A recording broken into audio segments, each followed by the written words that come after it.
तो चलिए बच्चों स्टार्ट करते हैं। क्वेश्चन नंबर 9 एक्सरसाइज 9.1 क्वेश्चन है the angle of elevation of the top of a building from the foot of a tower is 30 degree and the angle of elevation of the top of tower from the foot of building is 60 degree.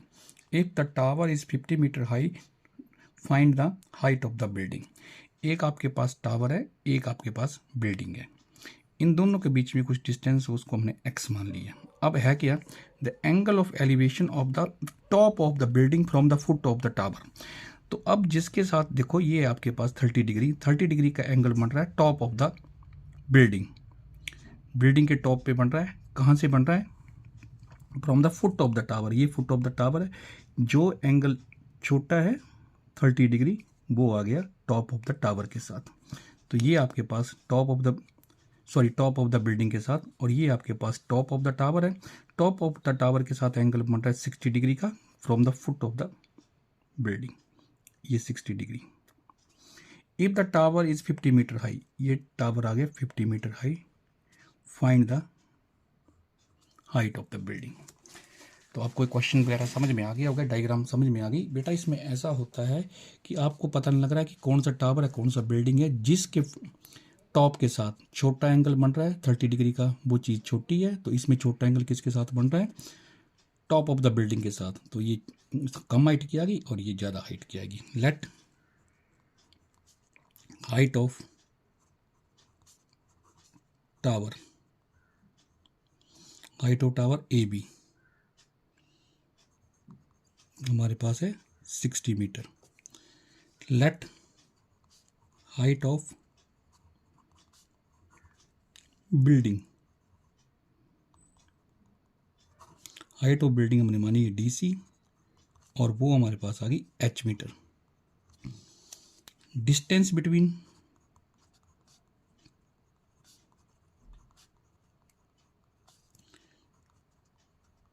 Tower and building, दोनों के बीच distance कितना है? BC, और कितना मानी है आपने? X metre. अब हमारे पास एंगल दिए, तो पहला एंगल है ACB, angle ACB 60 degree. Angle DBC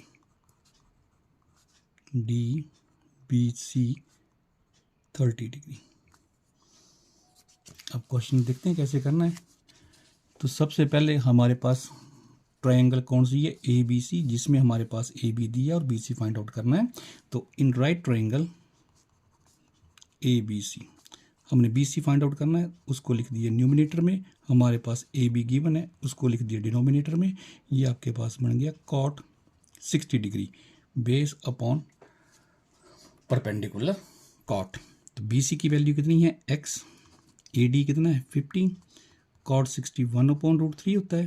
तो X की वैल्यू हमारे पास आ गई 50/√3 मीटर।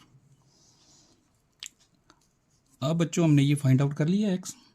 अब हम देखते हैं ट्रायंगल DBC। इन राइट ट्रायंगल DBC हमने क्या निकालना है? Height of building which is DC। हमारे पास क्या गिवन है, क्या हम निकाल चुके हैं? हम BC फाइंड आउट कर चुके हैं इक्वेशन नंबर 1 में 50/√3। तो DC/BC हमारे पास देख बच्चों वही पंडित बद्री प्रसाद हर हर बोले, perpendicular upon base 10 degree 30।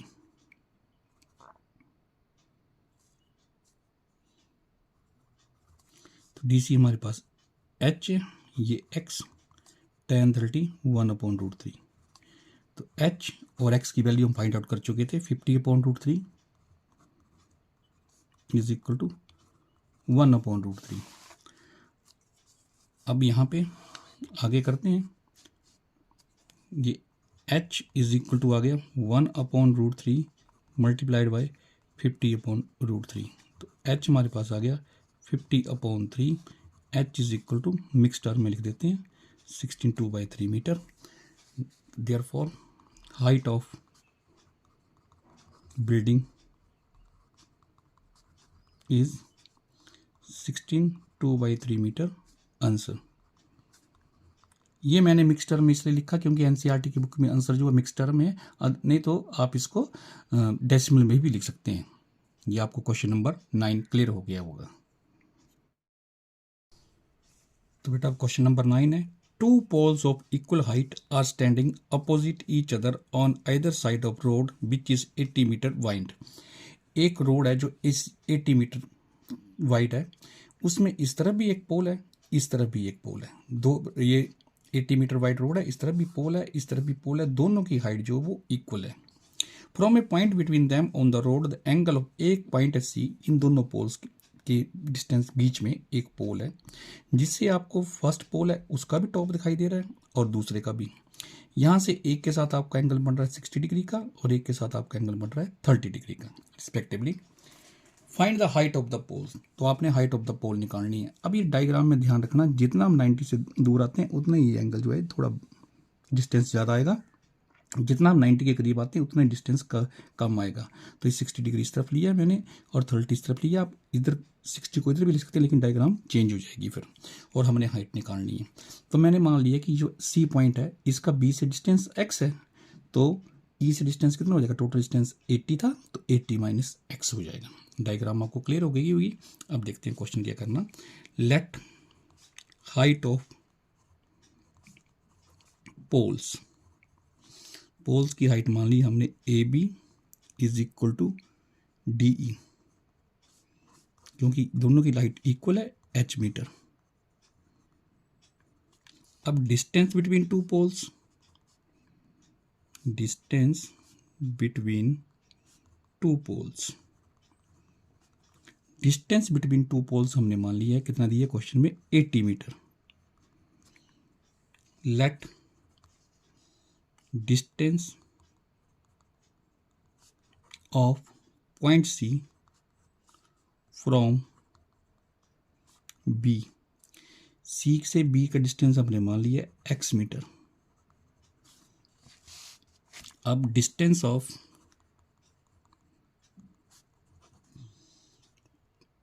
C from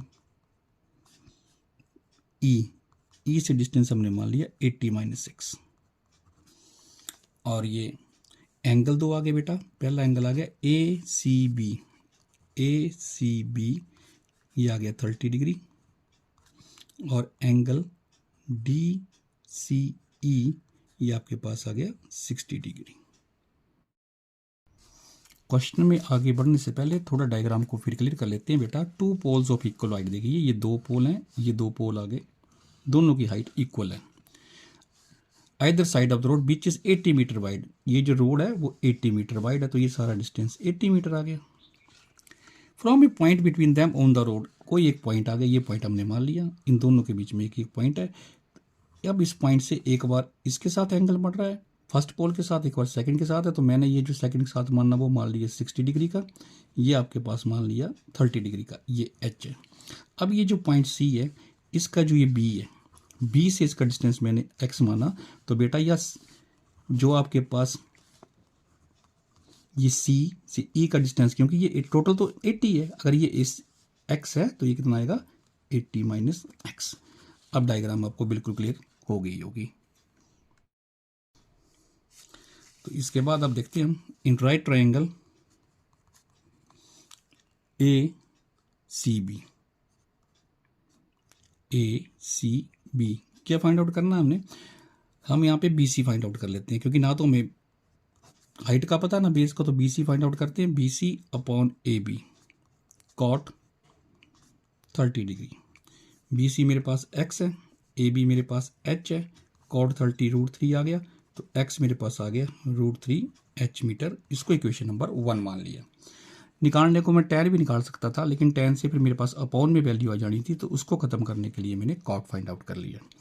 अब मेरे पास एक्स की वैल्यू आ चुकी है। अब देखो ये दूसरी डायग्राम आपके पास दिखाई दे रही है, ये जो दूसरी ट्रायंगल है डी सी ई। अब इसमें एक्स आ गया, मतलब बेस का मेरे को पता आ गया, और एच मैंने फाइंड आउट करना है। तो देखिए now in right triangle D C E, देखिए क्या फाइंड आउट करना है, मैंने फाइंड आउट करना है एच, तो डी ई ऊपर लिख दिया, सी ई नीचे लिख दिया और ये बन गया tan 30 degree. Now what is the tan 60 degree, angle 60 degree का है। अब DE की वैल्यू h है, CE की वैल्यू 80 माइनस x है और tan 60 मेरे पास √3 होता है। ये तो आपको पता ही है, h upon 80 minus x is equal to √3। तो मल्टीप्लाई कर देते हैं तो h किसके बराबर आ गया, h is equal to 80 √3 minus x. अब x की वैल्यू हमने इक्वेशन नंबर 1 में फाइंड आउट की है, तो x की वैल्यू यहाँ पे हम पुट कर देते हैं। तो h आ गया 80 √3 माइनस एक्स। एक्स कितना मेरे पास, x की वैल्यू है √3h। इतना आपको क्लियर हो गया होगा भी क्वेश्चन कैसे किया। और यहाँ पे भी √3x आएगा, √3x आएगा इंटू √3। तो मेरे पास वैल्यू कितनी बन गई, हमारे पास h की वैल्यू आ गई 80 √3 माइनस √3 इंटू √3 3h। अब ये 3h इस तरफ आ गया, 4h is equal to 80 √3, h की वैल्यू आ गई 20 √3। तो मेरे को ये पता लग गया देयरफॉर हाइट ऑफ पोल तो हमारे पास निकल गई। हाइट ऑफ पोल कितनी है, 20 √3 मीटर। हाइट ऑफ पोल निकल गई ये जो है 20 √3, ये मेरे को पता लग गया। अब मैंने क्या निकालना है बेटा, मैंने फाइंड आउट करना है अब x। तो देखिए इक्वेशन नंबर 1 में मेरे पास था x इज इक्वल टू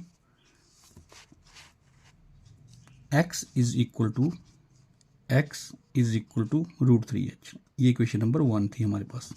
तो यहाँ पे h की वैल्यू पुट कर दी, put the value of h। तो x कितना आ गया √3 और h की वैल्यू निकाली अभी हमने 20 √3। तो x आ गया 20 इंटू 3 60 मीटर। तो यहाँ से यहाँ तक का डिस्टेंस 60 मीटर आ गया। और CE 80 माइनस 60 हो गया, जो कितना आ गया 20 मीटर। तो हमने लास्ट में लिखना अब therefore height of pole 20 √3 metre, distance of point C from B is 60 metre and distance of point C from E is 20 metre. and this is the solution of question number 9। Hope आपको समझ में आ गया होगा। अगर बेटा question समझ में आ जाता है तो आप क्वेश्चन को लाइक जरूर कर दिया करो, और अगर आपको कोई इसमें प्रॉब्लम रह जाती है तो आप कमेंट बॉक्स में बता सकते हैं। Thank you.